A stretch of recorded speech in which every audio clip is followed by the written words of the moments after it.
Hey, Alexis, Celebrities and Flawless Man. Welcome back to another podcast episode. We're going to have a raw and uncut conversation. For beginners, I want you to stop waiting on them. Whether that you're waiting on a husband, you're waiting on a wife, you're waiting on your boyfriend or your girlfriend to do something, you're waiting on your children to change and grow and be the people you need them to be. You are responsible for your own soul. Stop waiting on people. We be waiting on people more than we're waiting on God.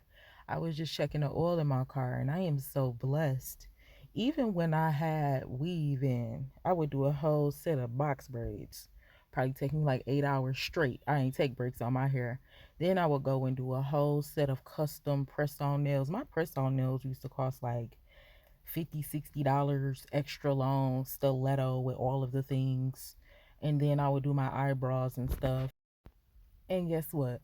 If something was wrong with that car, I would still, with all of that, just as pretty, fix my car.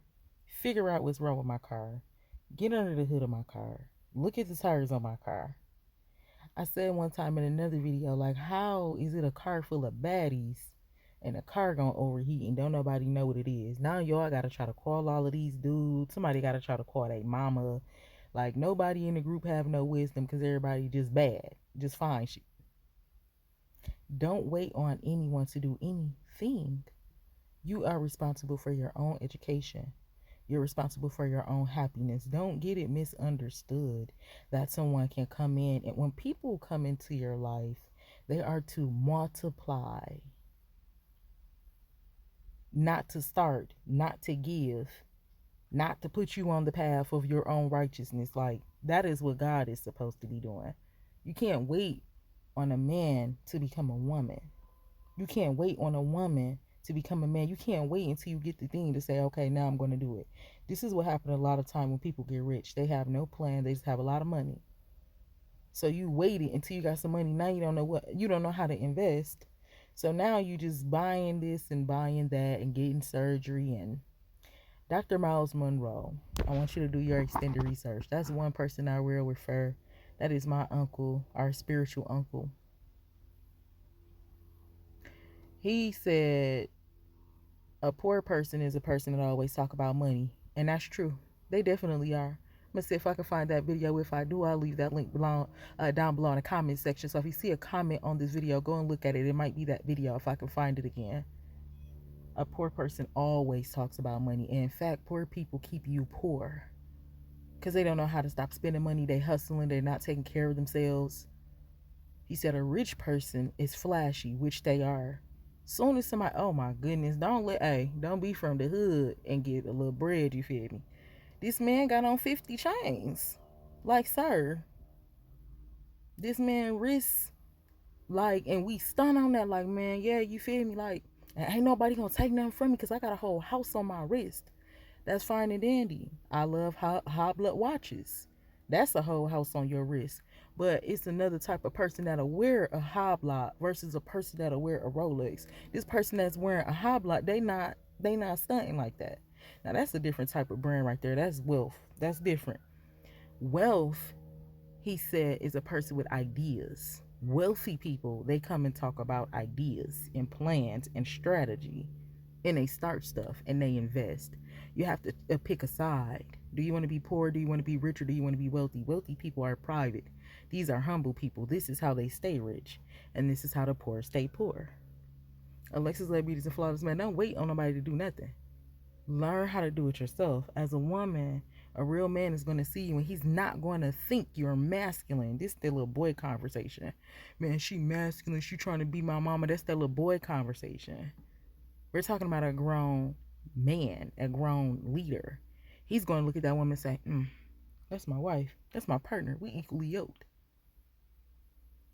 The amount of discipline and wisdom that you have will match your partner when it's actually them.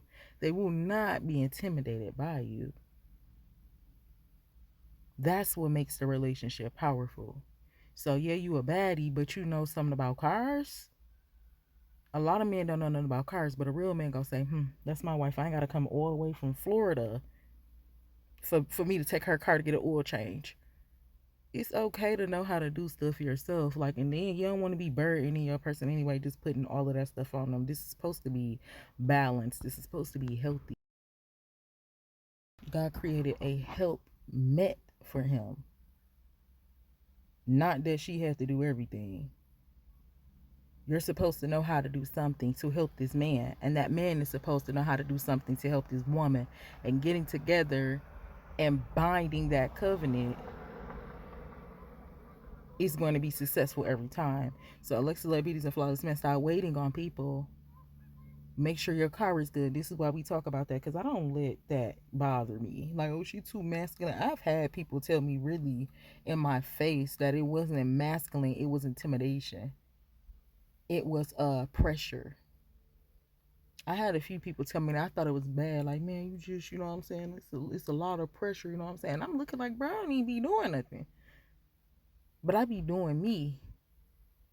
So now I understand the boundary. And this is where you start raising your standards. Like, oh, okay. I've been talking to little boys. A grown man is not going to be intimidated by my wisdom. So now I know my type. Learn how to do something. Because the last thing you want to do is get with your type or the person you think is your type, and then they not even, you ain't even on their level, and they like, I'm cool, bro. She don't even, yeah. The simple things, the basic things. And then I know we looking at it different because our generation like, oh, you know, man, all of this baddie stuff, all of these words and stuff we got going on, it be temporary. Don't nobody want no temporary nothing. Make sure you know something. Make sure you know something. The boys are coming out and they're exposing the girls. Like, man, she don't even know how to cook, bro.